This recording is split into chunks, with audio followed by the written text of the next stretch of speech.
이번 아시안컵 데이터만 봐도 클린스만 감독이 얼마나 잘 못하고 있는지를 알 수가 있어요. 그러니까 클린스만 감독이 가장 큰 문제점 중에 하나가 수비와 공격의 간격이 멀다는 거예요. 4-4-2를 쓰든 4-3-3을 쓰든 중요하지 않습니다. 요르단전에는 황인범, 이재성, 박용우 미드필더 3명 썼죠. 분명히 우리가 그토록 원하는 미드필더를 늘렸어요. 그런데도 불구하고 우리가 중원 라인에서 실수도 많이 나오고 중원 라인에서 볼도 많이 뺏기고 중원 싸움에서 요르단에게 지면서 저 공간에서 요르단 선수들이 막 편안하게 패스를 주고받았죠. 근데 그 이유가 이제 선수 개개인의 뭐 비판 이런 것도 있을 수 있겠죠. 당연히 누가 부진했다 그런 개인적인 컨디션도 있겠지만 근본적인 문제는 우리 수비와 공격이 멀어요. 이 간격 유지가 사실은 현대 축구의 핵심이거든요. 간격이 좁으면 4-4-2를 써도 상관없어요. 우리 그 유럽 축구를 보면 4-4-2를 쓰는 팀들이 있어요. 투톱을 안 쓰는 게 아니에요. 대신 간격이 되게 좁습니다. 수비할 때 같이 수비하고 그러니까 중원에 공간이 많이 없고요.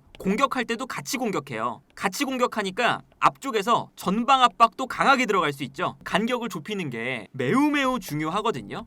근데 우리가 지금 안 되고 있는 건 이 조직적인 측면이 무너지면서 수비는 수비대로 뒤에 있고 공격은 공격대로 위에 있고 미드필더들은 미드필더대로 중앙에 있어요. 그래서 서로가 멀리 떨어져서 특히나 요 수비와 공격 사이 요 가운데에 황인범과 박용우 2명밖에 없습니다. 이재성 선수가 어제는 들어왔지만 이렇게 3명이 있을 때도 마찬가지예요. 너무 공간이 넓어요. 오히려 어제 그 요르단이 우리보다 간격이 좁았어요. 심지어 요르단은 3-4-3 미드필더 2명이었거든요. 우리는 3명이고 그런데 요르단 같은 경우는 공격 라인과 수비 라인의 거리가 매우 가까웠죠. 좌우로도 가깝고 상하로도 가깝고 중원 라인에 우리 선수들보다 요르단 선수들이 사실 많았어요. 그래서 우리가 중원 싸움에 졌던 측면이 있거든요. 이게 데이터로도 나옵니다. 어떤 데이터랑 비교를 해드릴 거냐면 벤투 감독 시절의 기록과 이번 아시안컵의 기록을 비교해 볼게요. 아주 명확한 자료가 있습니다. 우리가 이번 아시안컵에서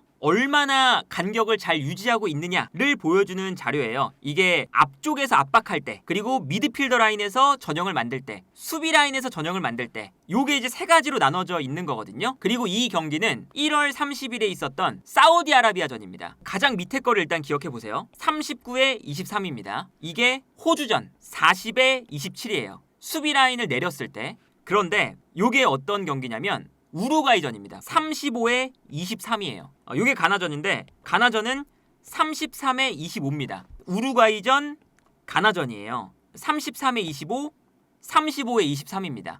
그런데 넘어가자마자 39에 23이 돼요. 일단 요 좌우 간격이 많이 벌어졌죠?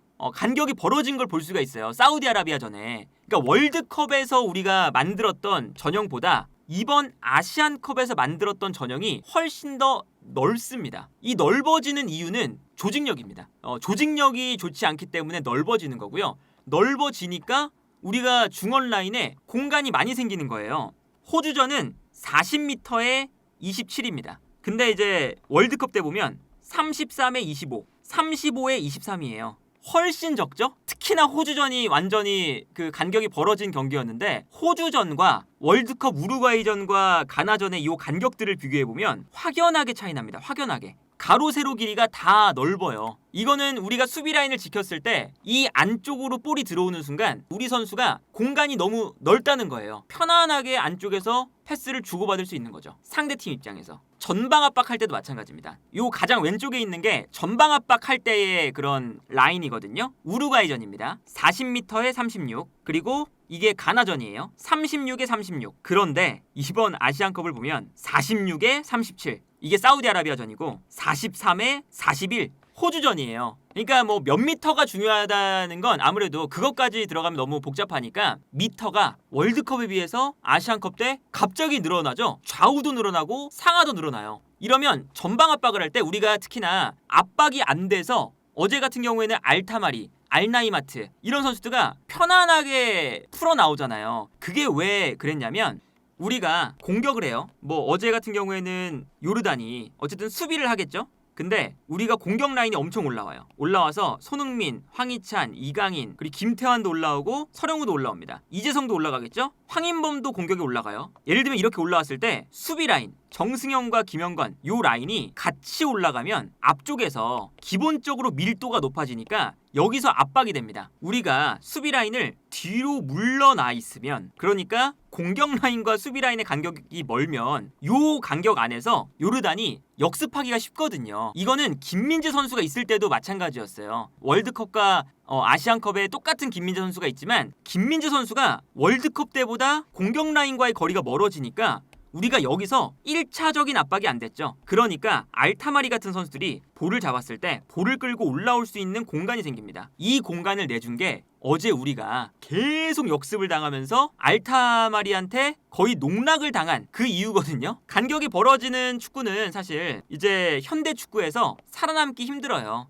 왜냐면 이 간격이라는 것은 결국에는 똑같은 11명 대 11명을 하는데 볼 주변에 선수가 많이 모여 있으면 당연히 볼을 가져올 수 있는 기회가 늘어나겠죠. 그래서 간격을 좁히는 거거든요. 똑같은 숫자로 경기를 해도 간격이 좁은 팀이 볼 주변에 선수가 많습니다. 빌드업에도 도움이 되고 압박에도 도움이 되는 거잖아요. 그런데 어제 같은 경기는 우리가 어떤 장면이 나오냐? 우리가 공격을 하고 있습니다. 앞쪽에 서령우 선수도 올라가 있고요. 황희찬, 황인범, 이강인, 손흥민 다 올라가 있어요. 올라가 있다가 황희찬 선수가 서령우 선수에게 패스를 보내주는데 알타마리가 끊었습니다. 이쯤 우리의 선수가 누군가 있다면 알타마리가 볼을 끊었을 때 끊고 올라올 때 여기서 방해를 해줄 거잖아요. 근데 이 방해가 우리는 지금 없는 상태죠. 왜 그러냐면 수비 라인이 뒤로 물러나 있거든요. 그래서 알타마리가 볼을 끊은 다음에 여기서 끊었는데 끊고 계속 올라가요. 계속 올라가서 분명히 본인들의 진영에서 볼을 끌고 올라가는데 편안하게 우리 선수들이 이 공간에 아무도 없습니다. 알타마리가 어디까지 끌고 올라가냐? 페널티 박스 앞까지 끌고 갑니다. 이게 진정한 박스 투 박스죠. 우리 박스에서 상대 박스까지 압박이 없으니까 공격과 수비가 벌어져 있으니까 편안하게 전력 질주를 할 수가 있어요. 그리고 심지어 김민재도 없으니까 저 전력 질주를 막을 수 있는 선수도 없었죠. 김민재 원맨쇼 수비를 하고 있었다는 게 어제 완전히 드러났던 경우였어요. 그러니까 알타마리가 분명히 잘하는 선수고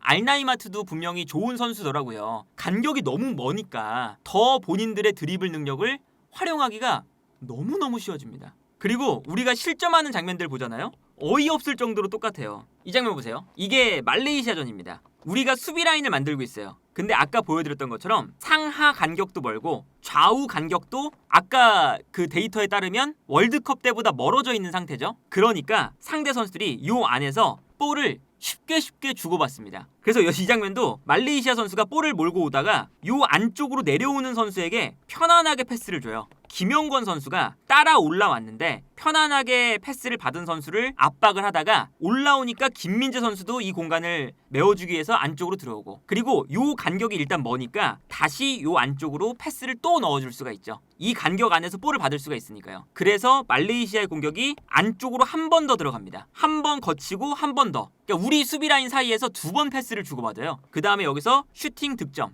판박이 같은 장면이 또 있습니다. 바레인전. 이 장면도 우리가 수비 라인을 분명히 만들고 있어요. 허점이 생겼죠? 공간이 생겼습니다. 그래서 안쪽으로 패스를 줍니다. 그리고 안쪽에서 패스를 받았을 때 편안하게 볼을 잡고 공간이 넓다 보니까 박용우가 달려나왔는데 약간 늦었어요. 뛰어나가는 선수에게 볼을 받아서 패스를 줄 수 있는 찬스가 생기죠. 우리 수비 라인 사이에서 주고받았죠? 다시 안쪽으로 여기서 득점. 아주 비슷한 장면이 두 번 나왔어요. 우루과이, 포르투갈 이런 팀들 만난 것도 아니고 아시안컵에서 말레이시아를 만날 때 나왔습니다. 이런 거를 생각을 해보면 월드컵에 비해서 얼마나 퇴보를 했는지를 볼 수가 있는 거죠. 사실 똑같은 선수 단위거든요. 여기서 달라진 거는 몇 명 없어요. 사실 월드컵 때랑 이번 아시안컵 때랑 달라진 건 서령우 선수가 들어온 거, 그리고 박용우 선수가 들어온 거, 이 정도잖아요. 사실은 앞선에 황희찬, 이강인, 이재성, 손흥민 똑같고, 수비 라인에 김민재, 김영건, 김태환 원래 뽑혔던 선수고 몇 명 안 바뀌었어요. 한 2명 정도 이제 바뀌었는데 간격이 멀어지는 현상이 나타난다. 이거는 클린스만 감독이 부임한 이후에 늘상 나왔던 문제였습니다. 4-4-2를 쓴다고 문제는 아니거든요. 간격이 멀기 때문에 문제죠. 트렌드에 뒤처져 있는 감독이라고 느껴지는 게 바로 이 부분이에요. 간격을 유지하는 건 진짜 현대 축구에서 필수인데 간격을 멀리 띄워놓으면서 공격할 때도 멀리 그런 축구를 합니다. 그러니까 우리가 빌드업 할 때도 박용우 선수한테 문제가 생기고 이재성 선수한테 문제가 생기고 황인범 선수한테도 문제가 생기잖아요. 그게 물론 이제 박용우나 황인범, 이재성 선수의 아쉬운 모습도 있죠, 당연히. 예를 들면 어제 경기를 기준으로 했을 때 수비와 공격, 미드필더 간격의 간격이 넓습니다. 그러니까 요 중원 라인에서 볼을 받는 선수들이 상대 선수들이 붙어줬을 때 갇혀서 약간 고립돼서 플레이할 때가 많아요. 앞쪽으로 볼을 전달해줘야 되는데 뒤에서 미드필더로 올라오는 이 거리도 이미 거리가 멀기 때문에 멀어져 있고, 미드필더에서 볼을 받아서 공격 라인으로 패스를 보내주는 거리도 거리가 멀다 보니까 또 멀어요. 거리가 멀어지면 멀어질수록 당연히 부정확한 패스가 나가는 거고 주변에 동료 선수가 없다는 거겠죠? 우리가 유독 이번 대회에 황인범이 볼을 전개하다가 뺏겨서 실점하고, 황인범이 돌파하다가 뺏겨서 실점하고, 박용우가 백패스를 하다가 뺏겨서 실점하고, 괜히 나온 게 아니다. 물론 이제 우리 선수들의 약간의 아쉬움도 당연히 존재를 하지만 이거는 전술적으로 우리가 아주 좋지 않다는 걸 확인시켜 주는 거거든요. 수비 라인에서 이제 미드필더 라인으로 볼을 보내주는데 어쨌든 중앙에 약간 좀 고립되어 있는 선수가 있습니다. 황인범 선수인데요. 황인범 선수가 여기서 볼을 잡아서 주변에 선수가 좀 없으니까, 패스를 줄 만한 곳이 없으니까 어떤 선택을 하냐면 상대가 압박을 할 때 혼자서 볼을 가지고 돌파를 해야 돼요. 줄 수 있는 루트가 없어서. 그래서 우리가 이런 장면이 많이 나왔어요. 황인범 선수가 후방에서 볼을 잡아서 직접 볼을 끌고 올라오는 장면. 근데 여기서 우리가 사고가 터졌죠. 똑같죠, 이 장면도. 수비 라인에서 앞쪽에 있는 미드필더 라인으로 패스를 계속 공급하는 그런 장면이었어요. 근데 이 과정에서 황인범 선수가 수비 라인 앞에서 볼을 잡습니다. 근데 여기서 압박이 들어올 때 약간 황인범 선수가 또 고립이 됐죠. 주변에 있는 선수들은 이미 압박을 다 당하고 있는 상태고 선수 숫자가 좀 부족하고 거리도 멀다 보니까 멀리 있는 선수들에게 도움을 요청받지 못해요. 그래서 황인범 선수가 볼을 받아서 요 라인 사이에서도 압박을 받을 때 본인이 풀어나가다가 개인 기량에 약간 의존한 거죠. 풀어나가다가 뺏겼습니다. 뺏기고 여기서 이제 우리가 또 실점이 나오잖아요. 그러니까 저게 이제 황인범 선수가 조금 더 여유 있게 처리했어야 되는 거 아니냐? 그것도 맞는 얘기입니다. 황인범 선수의 대처가 아쉽지 않았느냐? 그것도 맞는 얘기예요. 그런데 저런 간격이 멀어지기 때문에 도와주는 선수가 없어서 선수가 약간의 무리수를 둘 수밖에 없는 그런 장면이 자주 나온다는 것도 문제인 거죠. 그리고 그게 이제 어쨌든 클린스만 감독이 계속 비판을 받았던 문제인데 3월 달부터 이번 3월 달까지 똑같은 문제를 만들어내니까 1년 동안 딱 대회 하나가 지났어요.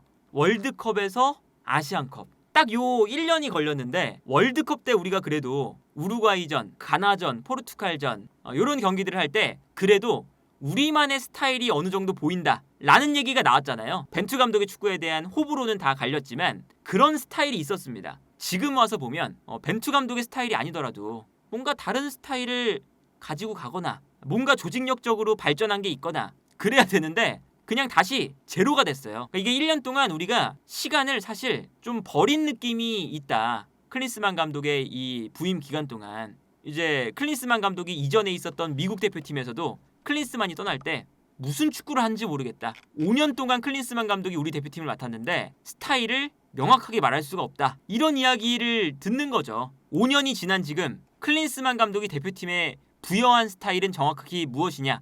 현재 미국 남자 국가대표팀은 전술적으로도 혼란스럽고 일관성도 없고 당혹스러운 플레이가 나오고 느릿느릿 움직이고 무너질 위기에 처해 있고 치욕적인 경기를 반년마다 한다. 미국도 이걸 겪었어요. 그러니까 이건 클린스만 감독이 미국 대표팀을 맡았을 때랑 뭔가 발전이 없다는 걸 뜻하는 거죠. 이런 걸 생각하면 클린스만 감독 부임 후 1년 과연 괜찮았느냐 아니면 퇴보했느냐 면밀하게 좀 생각을 해봐야 되고, 저 같은 미물도 이미 알고 있었던 겁니다. 이게 1년 전, 그러니까 11개월 전에 찍었던 영상인데 클린스만 감독이 부임할 때였어요. 3월 2일인가 찍은 건데 이 감독의 전술적인 성향이 뭔지 모르겠다 라고 얘기를 했었고, 중원을 거쳐가는 플레이가 늘상 부족했던 감독이었다. 요런 이제 영상을 저도 찍었었거든요. 왔을 때 누구나 예측할 수 있었어요. 저도 예측하는데 축구협회가 이거를 예측을 못했으면 말도 안 된다. 그래서 우리가 클린스만 감독이 부임한 이후에 우리의 축구가 과연 앞으로 나갔느냐 아니면 퇴보를 했느냐 라는 이 기준으로 봤을 때는 다소 뒷걸음질을 치는, 아니면 벤투 감독이 쌓았던 것을 무너뜨리는 그런 1년에 가까웠다.